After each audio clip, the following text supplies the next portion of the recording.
8 horas 26 minutos já em Campos, de volta com Folha no Ar ao vivo aqui pela Folha FM 98,3. Daqui a pouco esse programa estará disponível em podcast, logo mais às 17 horas. Tem reprise também na Plena TV. Voltamos com o Folha no Ar, oferecimento de Proteus, Unimed Campos, Laboratórios Plínio Bacelar e Unicred Norte Lagos. Com o Arnaldo Neto, hoje estamos conversando com o superintendente do INEA Campos, Eduardo Crespo. Volto com você, Arnaldo. Eduardo, você e o Nogueira comentavam no bloco passado, eu estava aqui ouvindo, falando sobre essa questão de serem críticos ao INEA, né? É uma coisa que você, enquanto secretário, já foi secretário, já esteve à frente de outras funções no município, enfim, era um crítico do INEA. Eu vejo da seguinte forma: INEA e Ministério Público ficam taxados quando algo não pode ser feito, né? Sempre o gestor coloca a culpa ou em um ou em outro. Estou pegando isso como exemplo para falar de Atafona.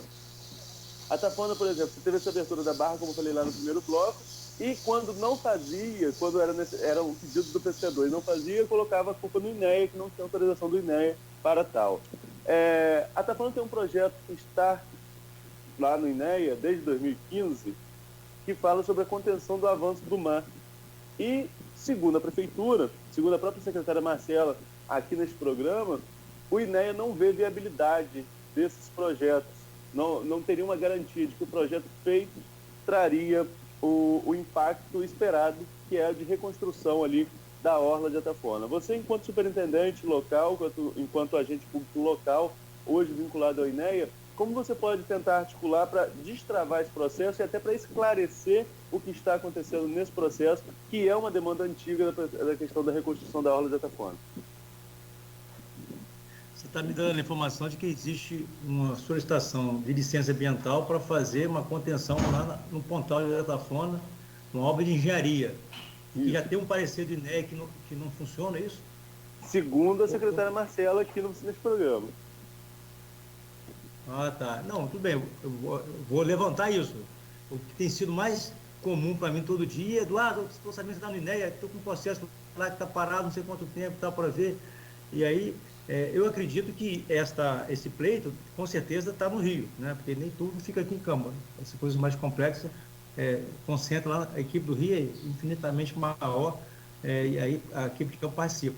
Mas eu me comprometo de ver onde é que está isso, para a gente poder avançar no que for, eu entendo perfeitamente da importância disso, dessa discussão, porque é uma obra de engenharia que vai permitir um ganho social significativo e acredito até ambiental, né? Mas eu não tenho essa informação, vou levantar. O que eu tenho encontrado muito lá no INEA nesses dias é que tem muitos pedidos, não é o caso, obviamente, desse daí, mas muitos pedidos, porque o INEA, até você ligar uma energia elétrica hoje, tem que ter uma licença do INEA, né? Então, tem muitos pedidos que chegam no INEA, mas chegam incompletos. Aí fica aquele processo. Aí você tem que gastar uma energia, uma equipe já é limitada, um passivo enorme de pedidos que tem lá, em todos os aspectos, inclusive de fiscalização, de denúncias.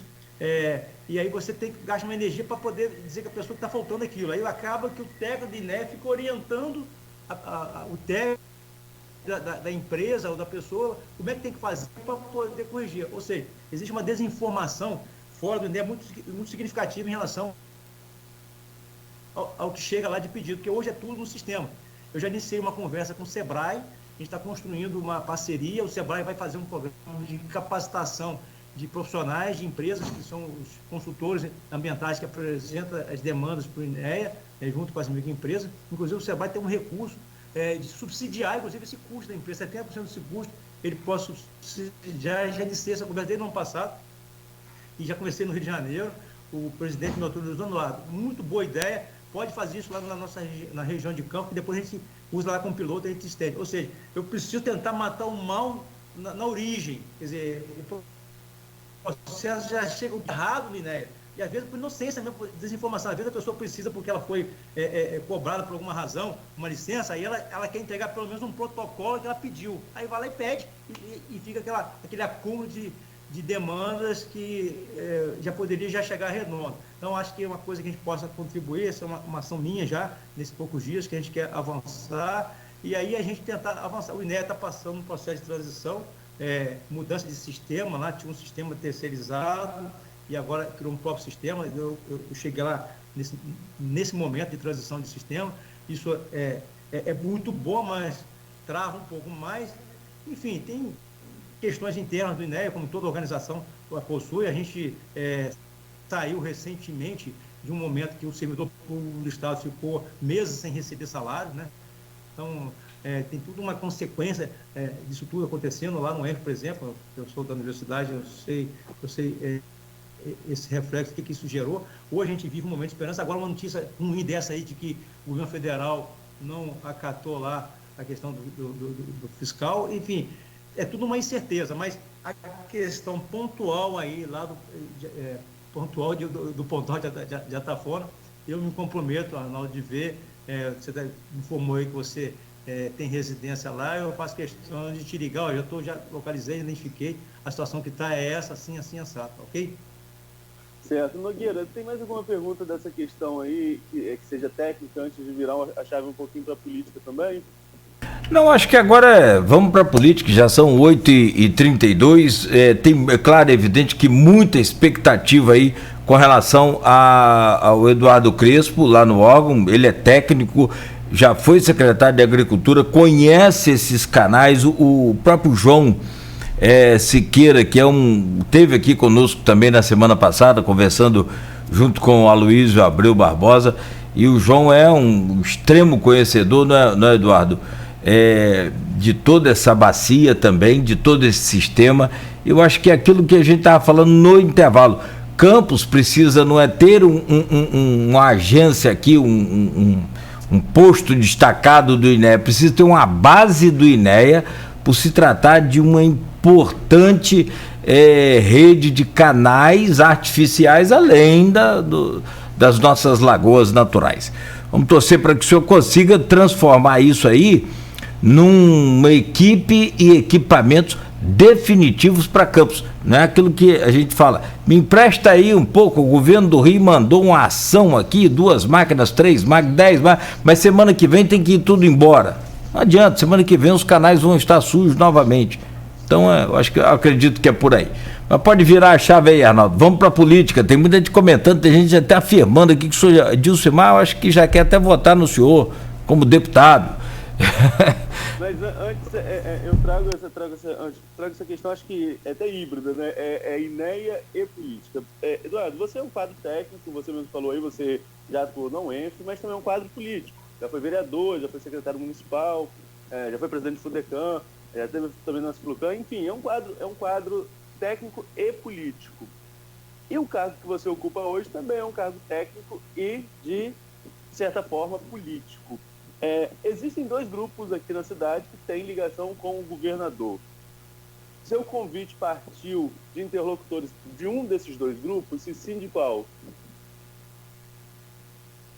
Olha, eu recebi o convite, quem me ligou perguntando se eu teria interesse de assumir o INEA foi a deputada Clarissa Garotinho, né? A gente entende do entendimento político, né, na relação do grupo da família Garotinho, todo o grupo Garotinho com o governo do Estado, com o atual governador, e eu recebi esse convite. Se eu toparia, eu falei, topo. Acho que posso contribuir, sim, para a sociedade. Só quero que seja aqui em Campos. Não quero assumir a presidência do INEA. Não é para assumir a superintendência. Foi a palavra que eu falei. Não, porque aí eu acho que eu posso contribuir, sim, pela experiência que eu tenho já e tal. Eu acho que eu gosto de fazer essa política de servir, de contribuir realmente.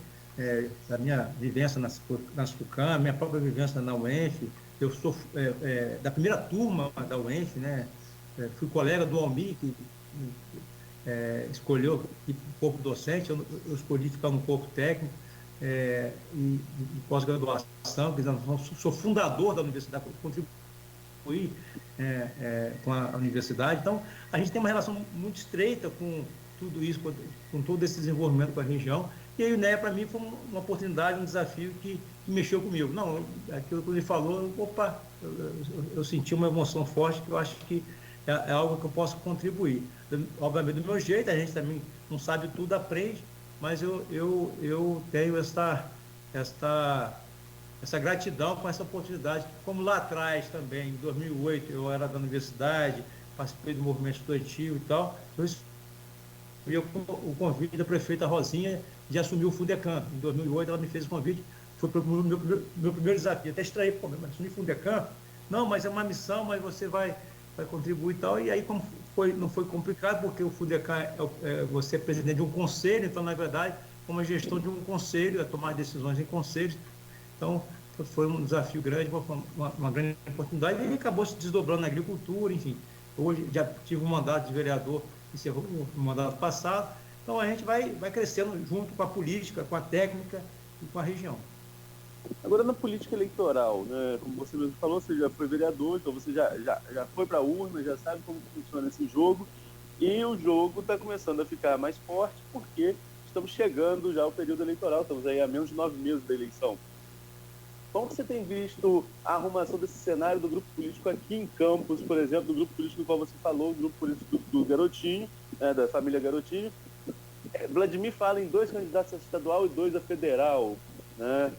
Tem o Rodrigo Bacelar, que naturalmente é candidato à reeleição, secretário de governo, como o próprio governador falou aqui no sábado, braço direito do governador, então não tem por que não se lançar candidato à reeleição e deve ser feito. Mas além dessa divisão dos Bacelar e dos Garotinhos, tem uma disputa interna no grupo político dos Garotinhos para ver quais seriam esses candidatos. Você se colocou esse convite da Clarice, eu pergunto, você hoje se considera ainda parte deste grupo político? Se sim, como que você está vendo a arrumação desses atores e quantos candidatos você acha que pode sair do grupo aqui em Campos? Olha, o prefeito, ele, naturalmente, é um líder regional, né? Quando ele sinaliza 2 candidatos para deputado, apesar de que nós perdemos deputados, lamentavelmente, aí, com a perda do João Peixoto, do Viana, do Gil, cria-se uma expectativa natural que tem vagas vazias, né? Vagas para serem ocupadas. Realmente, o nosso potencial eleitoral de eleitores da nossa região é muito significativo para fazer um número expressivo de deputados, né? Essa orientação do prefeito, do Vladimir, acredito que também do próprio Garotinho, em cima de uma estratégia de você. É melhor você garantir um deputado que tem expressividade política, porque a coisa é a eleição, depois da eleição é a governança, é você conseguir fazer a coisa rodar. Eu fui vereador, fui suplente de vereador, acabei ficando na oposição, fui até líder da oposição do ano passado, no período, mas é tudo um cenário político. Eu entendo que o que é melhor para a nossa região, né? Olha só o que nós estamos sofrendo aí, esses anos todos, com esse comportamento político que perdeu um pouco o foco em relação a algumas ações estruturantes, né? Tudo que aconteceu. A gente vinha um mundo de royalties, de repente perdeu-se o royalties, a gente viu o tamanho da nossa vulnerabilidade, porque não se fez a prioridade que deveria ter sido feita com relação às ações estruturantes. Hoje nós aprendemos isso, hoje estamos fazendo isso com muito mais intensidade, principalmente com a participação uma bateria fraca aqui do meu computador, principalmente com a participação dos recursos novos, né? A importância do deputado de trazer recursos novos, de ser esse interlocutor eficiente, competente, de trazer recursos novos. Acho que o grupo político do prefeito está sendo muito competente em relação a essa interatividade com o governador, né? Tem deixado de lado a questão regional de grupos políticos, que seja Bacelar, que seja outro, está colocando em primeiro lugar o interesse público, o interesse do município. Tanto é que o governador tem vindo aqui de forma semana, 2 vezes, de forma recorrente, assinando compromissos, projeto Fênix e coisa mais. Está todo mundo alinhado e sintonizado, que de fato precisa ser feito. E aí a competência começa na política, né? Então eu acho que é muito responsável e competente esse direcionamento do grupo político, no sentido de que, olha, vamos trabalhar para termos 2 candidatos aqui, porque se você não fizer isso, acaba acontecendo o seguinte, se pulveriza os votos para outros deputados de fora, porque isso é uma coisa natural, né? O sol brilha para todo mundo se acha no direito e a gente sabe que o voto vaza mesmo, né? Então, acho que é uma um direcionamento estratégico, eu concordo. Aqui neste programa, o vice-prefeito Frederico Paes, na entrevista aí ao Nogueira e ao Aloysio, ele defendeu o voto no agente político local. Quem é da região vota em candidato a deputado da região. Você concorda com essa leitura? A gente precisa fortalecer, sobretudo a partir das perdas que você mesmo lembrou dos deputados Gilviano e João Peixoto. A gente precisa fortalecer nossa representatividade, seja na LERJ, seja na Câmara dos Deputados, votando em candidatos locais. É uma bandeira que você também defende, Eduardo?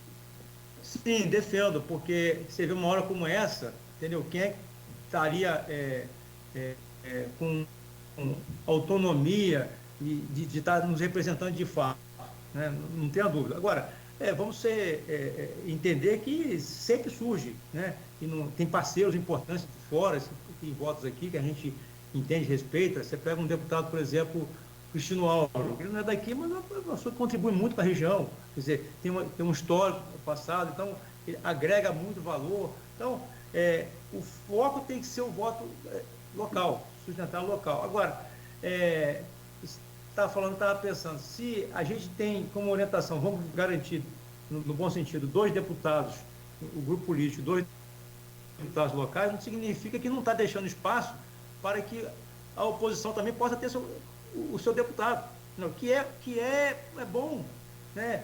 A unidade é boa, a polarização da oposição é importante, isso é da democracia. O governante, às vezes ele está ali no dia a dia, um vereador, eu falava isso com o prefeito Rafael, prefeito, eu te ajudo às vezes mais como oposição do que o vereador que está da situação, que ele acaba não enxergando e não trazendo para você, sinalizando que a oposição ela é importante, ela é necessária para o desenvolvimento, para o crescimento na democracia. Então, ter os candidatos de oposição, o deputado de oposição, em situação, isso a região cresce. Numa democracia decente, eu sou favorável, mas por que não valorizarmos os nossos daqui? Se nós temos capacidade de eleger os nossos próprios deputados, por que não? Não vejo por que não. Temos que valorizar sim e priorizar o voto local. Perfeito, Eduardo. Agora, você é pré-candidato? A estadual, não, federal? Eu sou pré-candidato. Eu entendo que essa experiência de poucos dias do INE tem mostrado que a gente tem muito a contribuir, sim, na vida política, na vida pública. Talvez Deus está mostrando que a maior contribuição que eu posso dar é a gente estar com uma estrutura política consolidada numa região, né, com base política, mas fazendo aquilo que a gente tem para contribuir. Eu acho que a minha experiência hoje pode ser até que amanhã eu não esteja mais na INEA, a emissão seja uma outra coisa, mas eu acho que a gente precisa ter a política, sim, faz parte, não tem como a gente ficar sem ela, ela é imprescindível, mas essa política responsável, comprometida, acho que uma marca forte que o Eduardo tem é o comprometimento. Eu sou uma pessoa comprometida, eu sou comprometida com as nossas causas regionais. Então, o que depende de mim, estarei militando nesse sentido, na lealdade e no compromisso com a nossa região. Aqui no programa a gente sempre costuma pedir uma avaliação, e no seu caso seria interessante, porque você já foi vereador, acabou de citar agora aí o Rafael Diniz, que foi prefeito, e a gente pede sempre uma avaliação já estamos, né, já passamos do meado de janeiro, mas desse primeiro ano do Vladimir, você como político então e como cidadão também, como é que você avalia o governo nesse primeiro ano e arriscaria uma nota aí de 0 a 10 pro governo? Olha, com relação a certas ações, eu acho que o Vladimir tirou nota acima de 10. Por exemplo, nem ele conseguia enxergar como ele conseguiu resolver o problema financeiro da prefeitura, pagou as contas todas e tal. Naquele momento, vamos trazer dinheiro novo, eram os custos de campanha, e nem sempre o que você está enxergando é aquilo de fato que vai acontecer. Mas na hora que você senta e pilota e vai fazer, as oportunidades foram surgindo, ele foi muito eficaz nesse aspecto. A gente vive hoje um outro ambiente completamente diferente, Eu lembro que eu estava na Câmara e estava lá os servidores todos um desespero danado com relação a aposentado a receber o mínimo, né, que era receber o seu salário de dia, os RPAs, aquela confusão toda. O Vladimir conseguiu uma situação muito precária do município, ele conseguiu dar essa volta por cima. Agora, os desafios hoje são outros, né? O maior desafio que eu vejo hoje do governo é exatamente transformar em realidade a oportunidade de trazer um dinheiro novo, trazer recursos, fazer projetos. Então, eu vejo hoje o governo se desdobrando no sentido de fazer projetos executivos para poder avançar. Eu mesmo, por exemplo, nós temos lá o Parque Estadual da Lagoa do Açu, que tem uma questão pontual lá do farol de reabertura da estrada do farol até o Açu está interrompida pelo mar, né? Só que para fazer o caminho agora tem que passar por dentro do parque.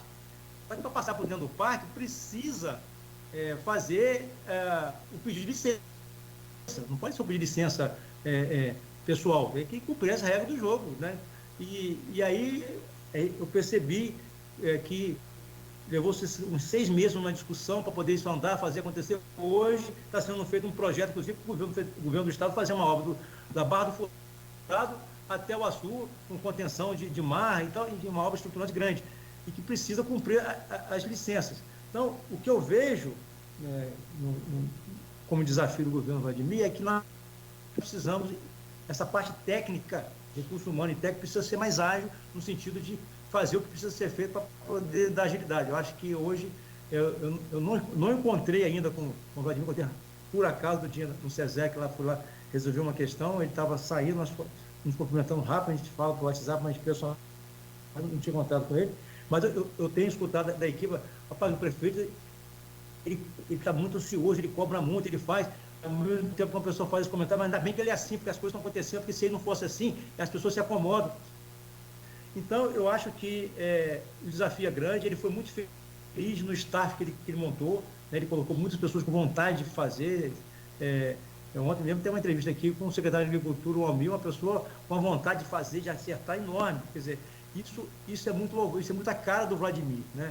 Então, isso é muito bom. O próprio Frederico, o vice, uma pessoa do executivo, do setor privado, e que às vezes fica até angustiado, rapaz, a gente quer fazer as coisas, não consegue, porque a área pública tem suas limitações, tem as suas burocracias, suas amarras, e que não adianta você passar por cima, ter que respeitar, senão lá na frente a conta chega, se você não respeitar algumas regras do jogo. Então, eu acho que esse é o desafio.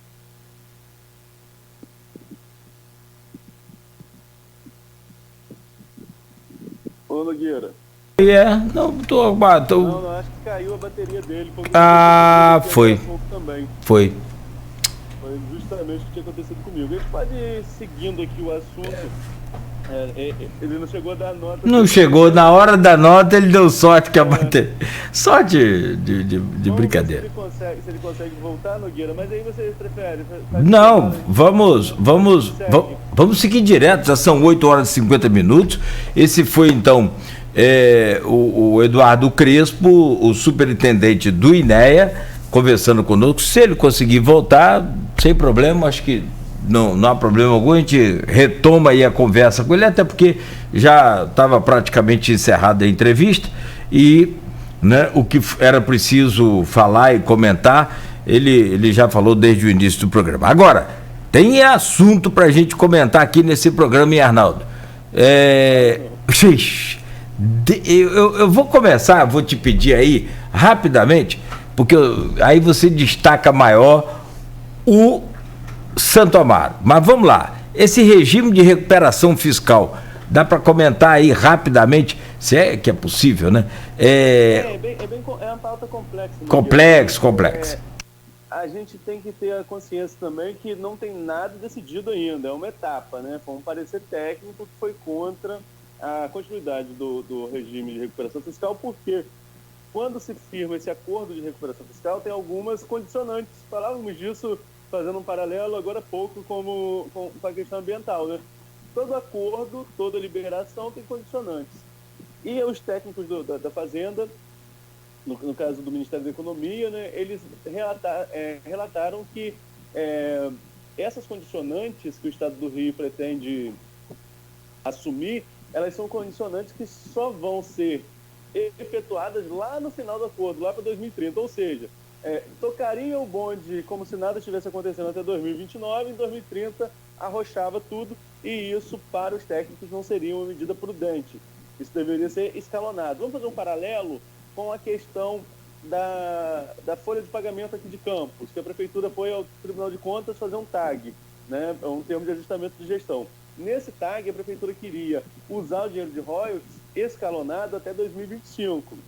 Chegou lá, o Tribunal de Contas falou assim, a gente consegue escalonar isso sim, mas até 2024. Aí entrou-se num acordo e saiu uma questão fiscal equilibrada aqui para as contas do município. No caso do Rio de Janeiro, esse acordo ainda vai ser desenhado e o governador tem uma agenda amanhã com o ministro da Economia, Paulo Guedes, e aí sim a gente vai ter um panorama em relação a isso. Agora, sem o acordo de recuperação fiscal para o estado do Rio de Janeiro, a situação fica muito difícil, podendo voltar, Nogueira, ao que vimos lá atrás, por exemplo, da UENF, né, com servidores sem salários, inclusive precisando de doação de cesta básica, ou seja, sem um mínimo. A gente pode voltar a isso. Há uma diferença hoje, falei lá no início, o Estado tem dinheiro com a venda da SEDAI, né, uma fatia considerável, 14 bilhões, mas vai acabar, não é dinheiro para sempre, né?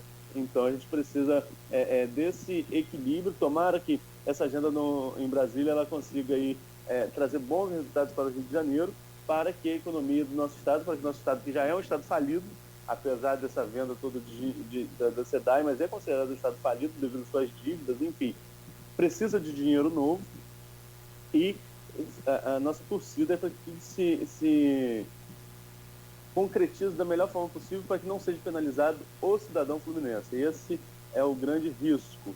Não é só a questão da gestão do Estado, tudo está em torno da gestão do Estado, sobretudo a folha salarial dos servidores, que Castro garante que vai ter reajuste, mesmo se não andar o acordo de recuperação fiscal. Se não andar o acordo, sem a verba da SEDAI, quebra, falha, o Estado fecha, devolve para onde... Lembra do Moreira...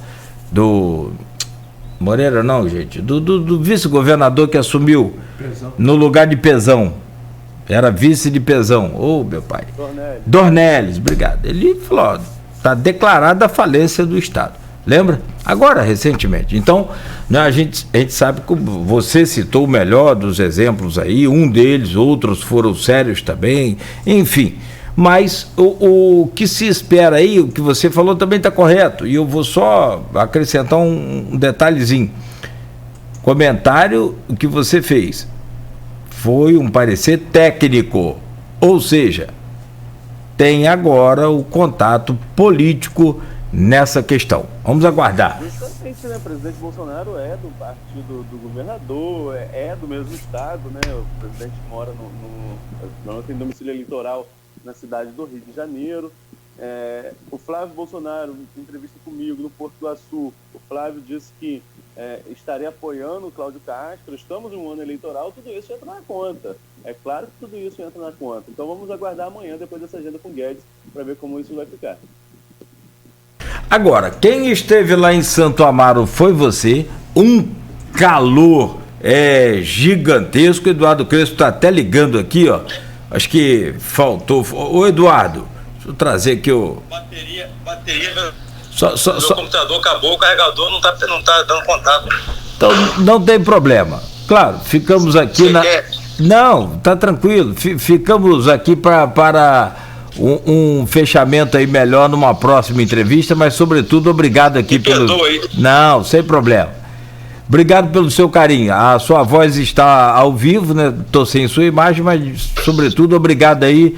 Um bom dia, boa semana e boa sorte à frente aí desse desafio do INEA.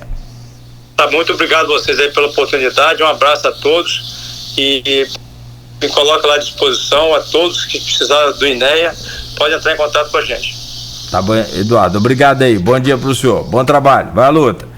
Tá aqui, até fez uma chamada de vídeo aqui, mas foi. Tá bom, ô Arnaldo, então, quem esteve lá no calorão de Santo Amaro, acho que deu uns 30, 35 graus na temperatura normal, sensação térmica de 40, mas no campo político deu mais de 60. Como é que foi esse clima aí lá no Santo Amaro, Arnaldo? Olha, Nogueira, Santo Amaro até foi tranquilo, porque houve uma divisão, né? Até foi o título que a gente puxou.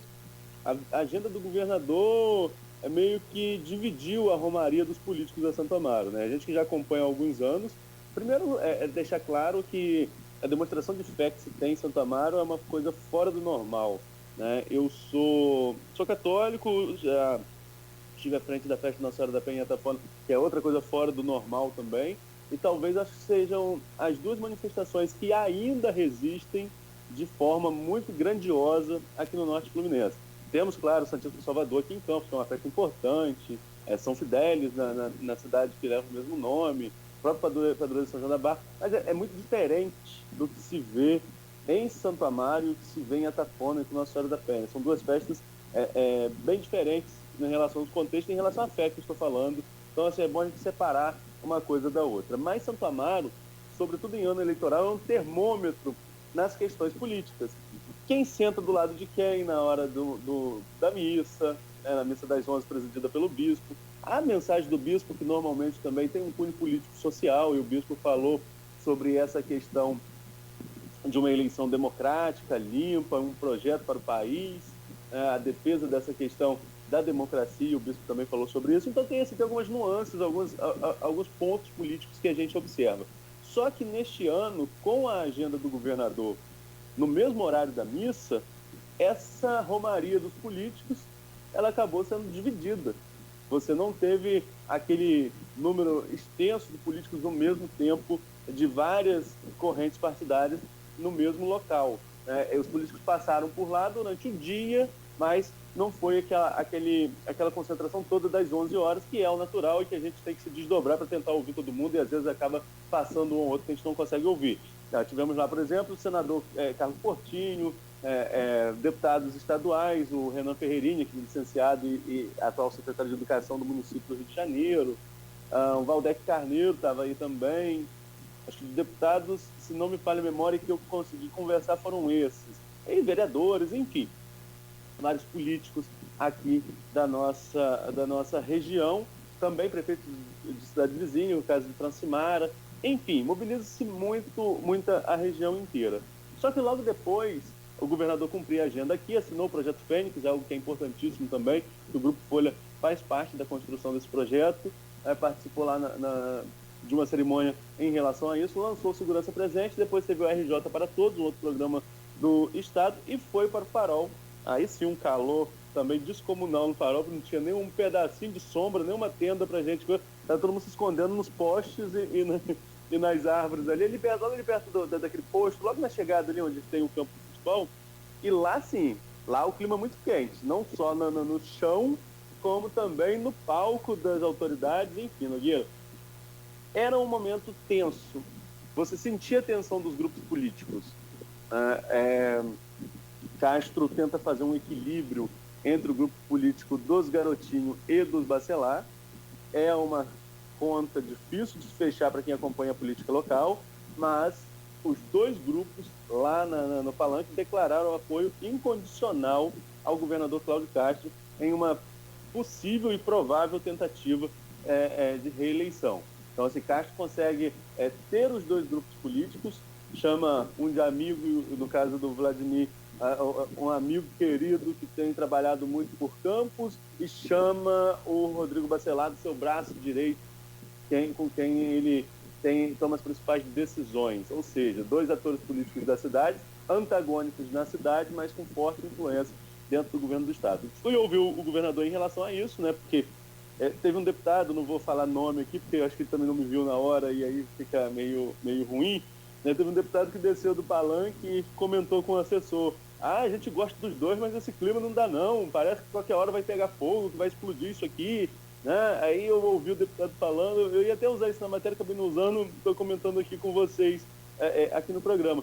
Mas essa tensão é perceptível até deputados de outras cidades que estavam acompanhando a comitiva e que estavam ali no meio desse fogo cruzado. E é nítido que o clima não é dos mais amistosos. E aí vem o vereador Igor Pereira, falou pelo grupo do Bacelar, e aí faz algumas críticas veladas, e depois Vladimir rebate, e é um sobe e desce de palanque, e a tensão lá embaixo, entre os apoiadores de um e de outro, não tem, Nogueira, aquela tensão de que vai quebrar pau. Graças a Deus não tem isso, né? Mas fica na provocação. E quando chegar um período eleitoral, provocação de um lado e provocação do outro, com os ânimos exaltados, a gente não sabe onde isso pode chegar. Torcemos para que nunca aconteça nada disso. Mas é muito delicado. Uma agenda do governador aqui em campanha, com os dois grupos políticos na rua, lutando por voto, aí sim, no jogo jogado da eleição. Tem que ver se essa tensão toda não vai ser até mesmo perigosa para essa eleição em Campos, porque caminha para ser uma eleição muito tranquila. Já tivemos eleição ao governador muito mais quente. Você está aqui no grupo há muito tempo, sabe do que eu estou falando, né? De tensão mesmo, envolvendo polícia, enfim, tem histórico muito, muito forte. Mala de dinheiro, Enfim, mas como não teremos atores políticos de Campos disputando cargos do Executivo, a tendência é que seja uma eleição tranquila. Mas essa disputa interna entre os grupos políticos do Vladimir Garotinho e do Rodrigo Bacelar também tem a tendência de se acirrar para outubro de 2022. E eu conversava, acho que com o Aldir Salles, que é o nosso editor de política, meu amigo pessoal, conversava com, acho que não sei se foi com o Aldir ou se foi com outro amigo pessoal também que acompanha política muito intensivamente, inclusive sendo amigo de muitos atores políticos. Acho que até foi esse amigo meu que veio a Santa Mara comigo. Eu falava com ele, Nogueira, porque vai acabar a eleição de 2022, já começa 2024. E aí a gente vai ver esses ânimos se acirrarem ainda mais com vista a 2024. Porque parece que não, a eleição é um ano sim, um ano não, mas o ano seguinte é um ano pré-eleitoral, né? É um ano de eleição, o outro ano é pré-eleitoral. Então os ânimos políticos acabam não se acalmando em momento nenhum.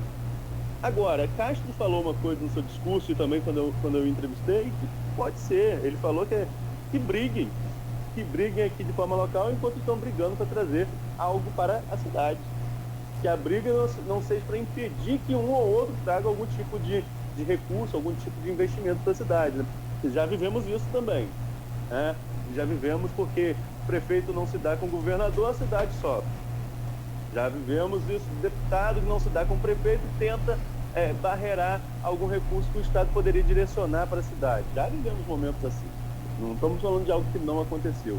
Mas, segundo o governador, apesar da briga local, os dois articulam para que melhorias cheguem para a cidade. Tomara que seja assim e que continue assim, né, Nogueira? E que os outros não se exaltem mais do que já andam exaltados. Política, e você sabe, tanto o interior, não tem dimensão, né? Capital, claro que aí vai fracionando, né? Capital, quanto maior o local, né?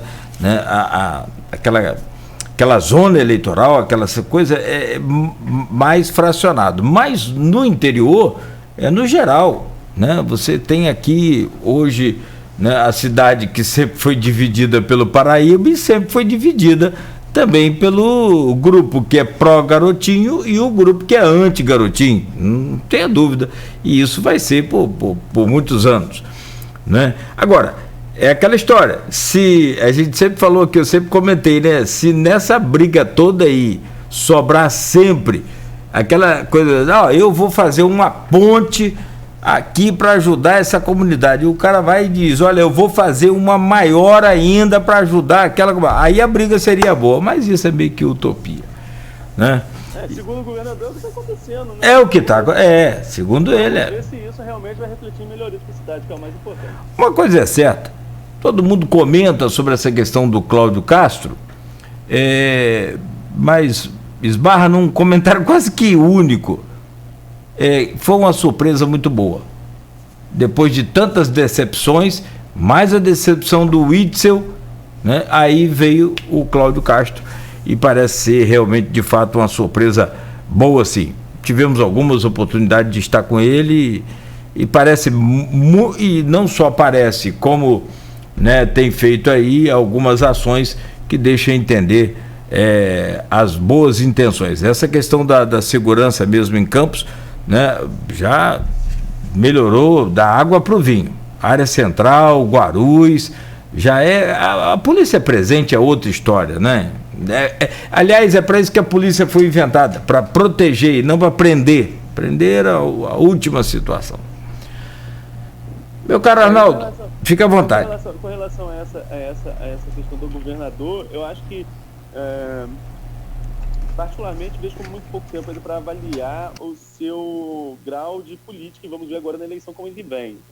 Porque também, Nogueira, imagina a surpresa que não foi para ele, né, ter sido eleito vereador, puxado pelo Carlos Bolsonaro no Rio de Janeiro, com a eleição com um número de votos muito pouco em relação ao que é a cidade do Rio de Janeiro, mas puxado, o Carlos Bolsonaro foi o grande puxador da legenda, e de repente acordar governador do estado do Rio de Janeiro, apesar de falido, como a gente mesmo sempre fala, uma das maiores potências econômicas do país. Não a maior é São Paulo, claro, Minas também tem um grande potencial, mas estamos aqui no eixo, né, entre as maiores economias do país. É também uma surpresa você sair de uma representatividade política um pouco limitada na capital, apesar de, né, é a capital, e de repente você virar aí o governador do estado do Rio de Janeiro. O grande potencial, o grande diferencial disso é não deixar isso subir a cabeça, né? Vamos ver se o governador tem mostrado que não, até o momento, concordo com você, tem mostrado que não, mas tomara que isso não suba em momento nenhum,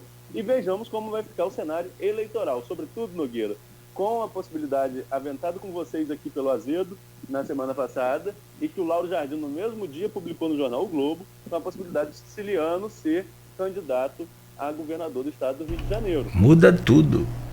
Siciliano, ele pode não ter um apelo popular muito forte, porque o povão nem sempre acompanha a LERJ, mas ele tem um traquejo político muito forte. Ele fez aí uma caminhada praticamente pelo estado do Rio todo para falar sobre o Fundo Soberano, para falar sobre a questão de royalties de petróleo, então, ou seja, ele já foi se aproximando da população. Em entrevista com a gente, não falou sobre essa possibilidade de ser candidato a governador, talvez candidato a deputado federal ou ao Senado, ainda em construção devido à agenda de partidos, né? Tem também, foi o que ele falou à época, o projeto do partido dele, que é o Partido dos Trabalhadores, é a eleição do Lula, né? Então é o principal projeto, uma possível eleição do ex-presidente Lula, enfim. Então, mas bagunça o tabuleiro. Como o Eduardo Paes pode também ser um peso ou contrapeso na definição dessa eleição. Então são algumas peças que precisam definir para a gente ter esse jogo ainda mais claro. E sobre essa questão do Siciliano, eu até repercuti isso com os deputados e já a gente vai trazer isso na edição da Folha da Manhã, Nogueira. Já conseguiu falar com ele? Você é fera. Com o Siciliano ainda não. Vamos tentar para sábado, né? Vamos deixar matéria especial para o Jornal de Sábado. Beleza. Bom, meu caro Arnaldo, acho que é por aí, tem outros assuntos também, mas já são 9h10, tem a vacinação infantil, vamos acompanhar hoje e tomara que... Daqui a pouquinho é 9h30 aí, Nogueira. Sim, pois não. Pelo amor de Deus, vamos deixar aqui um recado que chegue a todos os agentes públicos, a todas as pessoas que têm consciência do momento que estamos vivendo. A vacinação é extremamente importante. A vacinação é extremamente importante para os adultos. Quem não se vacinou ainda deveria fazê-lo, sobretudo autoridades. Acho que é claro para quem eu estou falando isso, porque acho que desde o episódio a gente não teve oportunidade de conversar aqui no programa, Nogueira, quando se revelou que a prefeita de Santa Barra, Carla Machado, não se vacinou. Eu busquei lá nas redes sociais delas um vídeo em que ela fala sobre a importância da vacinação, um vídeo em que ela falava que ela estava doida para se vacinar, um vídeo no qual ela falava que se todos não se vacinarem, nós não vamos superar essa pandemia, e esse é o entendimento científico. Então não dá hoje para você ouvir questões pessoais. Questões pessoais é muito vago, né? O que seriam questões pessoais? Quais seriam essas questões pessoais? Se fosse, claro, por um problema de saúde, seria compreensível. Se fosse por uma questão, somente por uma questão de saúde, seria compreensível. Agora, qualquer outra questão pessoal alimenta um discurso negacionista que nós, enquanto imprensa, e nós, enquanto pessoas que se julgam esclarecidas, pessoas que tentam ler outras fontes, buscar informações com pessoas técnicas, ouvimos aqui Nélio Artigos várias vezes, Rodrigo Carneiro várias vezes, Chardo várias vezes, teve um outro da UENF que também participou aqui com vocês, eu peço desculpa que eu não me recordo o nome, a Cíntia também, enfim, nós ouvimos vários médicos aqui, Leandro. Médicos, cientistas, pessoas que estudam sobre isso e que defenderam a importância da vacinação. E nós, enquanto leigos, vemos isso no dia a dia, Nogueira. Nós pegamos uma onda da Covid aqui entre março e junho do ano passado, antes da vacinação ser massificada, perdemos tanta gente do nosso convívio, tanta gente querida que a gente perdeu. E hoje nós vemos que tem uma variante que é muito mais contaminável, mas que, felizmente, o número de internados só vem a cair. Eu estou aqui de coração aberto, falando o quanto, enquanto morador da cidade, eu me sinto envergonhado pelo fato de a prefeita de São João da Barra não ter se vacinado. É difícil você sustentar uma campanha de vacinação, você dizer que está dando todo o apoio a essa campanha de vacinação, se você não se vacina. Você dá luz a discurso negacionista de que ela, enquanto autoridade, ela pode ter alguma informação especial e que para não tomar essa vacina. Claro que a pessoa tem direito de escolher ou não alguma coisa, né, Nogueira? A pessoa tem. Mas num caso desse de saúde pública, não é mais o direito meu, não é mais o direito seu, Nogueira, não é mais o direito de quem está ouvindo a gente agora.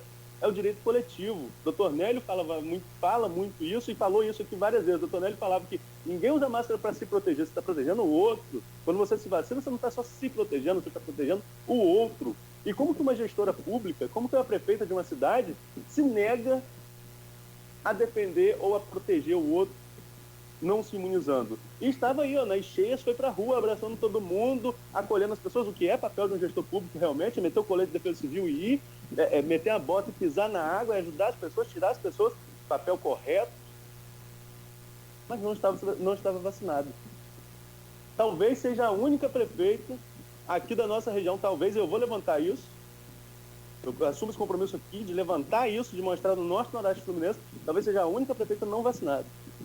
Isso é vergonhoso para São João da Barra e isso acaba tirando o crédito de todo o enfrentamento à pandemia que foi elogiado aqui nesse programa por políticos de oposição e de situação e por mim também. Elogiei. Agora, vi a secretária de Saúde assinar uma carta defendendo o direito, doutora Arlene, com todo o respeito que eu tenho, já foi entrevistada aqui com a gente também em algumas oportunidades. Mas com todo respeito, é uma vergonha para um médico assinar uma carta do jeito que ela escreveu. Desculpe desabafo, sabe, Nogueira, mas eu estou meio engasgado com isso e às vezes eu já escrevi, mas às vezes a gente falando reverbera de uma outra forma. Mas me desculpe desabafo e estourar o tempo do programa, mas enquanto cidadão sanjoanense que vive na cidade, tem meu carro emplacado na cidade, eu estou aqui em Campos, né? Eu fico aqui em Campos, mas meu mecânico é em Gruçaí, corto o cabelo com meu barbeiro lá em Atafona, pago IPVA na minha cidade, diferentemente de algumas pessoas, inclusive do poder público, que emplaca um carro em Guarapari para pagar IPVA mais barato. Não, pago IPVA na minha cidade para dar 50% de retorno para essa cidade. Defendo a minha cidade em qualquer circunstância. Mas é inadmissível um gestor público chegar a esse ponto de dizer que estava doido para ser vacinado, defender a vacinação da população, dizer sim que a população tem que se vacinar e depois, de uma maneira surpreendente, se descobre que não estava vacinado. Eu acho que o desabafo seu é também assim como a maioria dos sanjoanenses.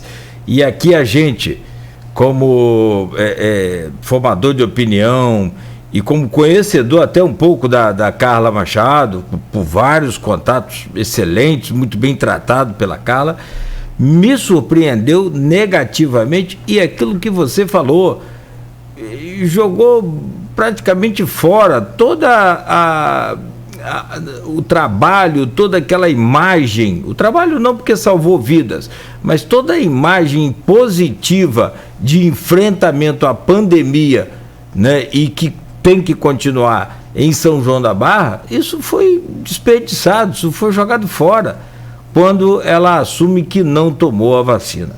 Teve gente... Para a gente concluir, Nogueira, Campos inicia a vacinação das crianças hoje, o prefeito Vladimir já fez publicação aí chamando as crianças para vacinar, a prefeitura já está tomando as suas atitudes corretas em convocar a população.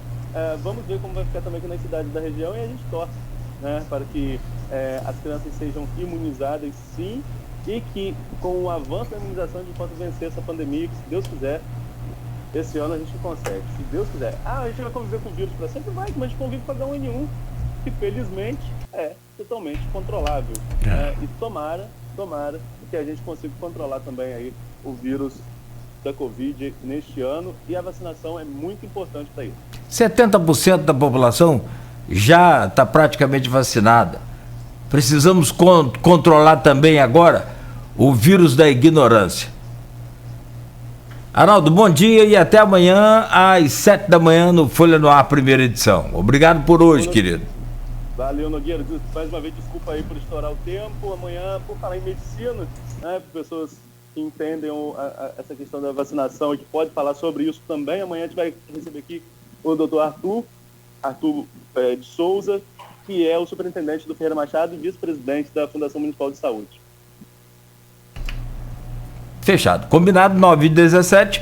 Amanhã, de volta no oferecimento de Proteus, serviços de saúde e medicina ocupacional, com a qualidade certificada ISO 9001-2015. Unimed Campos, cuidar de você. Esse é o plano. Laboratórios Plínio Bacelar e ainda com o apoio de Unicred Norte Lagos. Quem conhece, valoriza. Continue ligado, continue na Folha FM. A pandemia afetou a qualidade de vida dos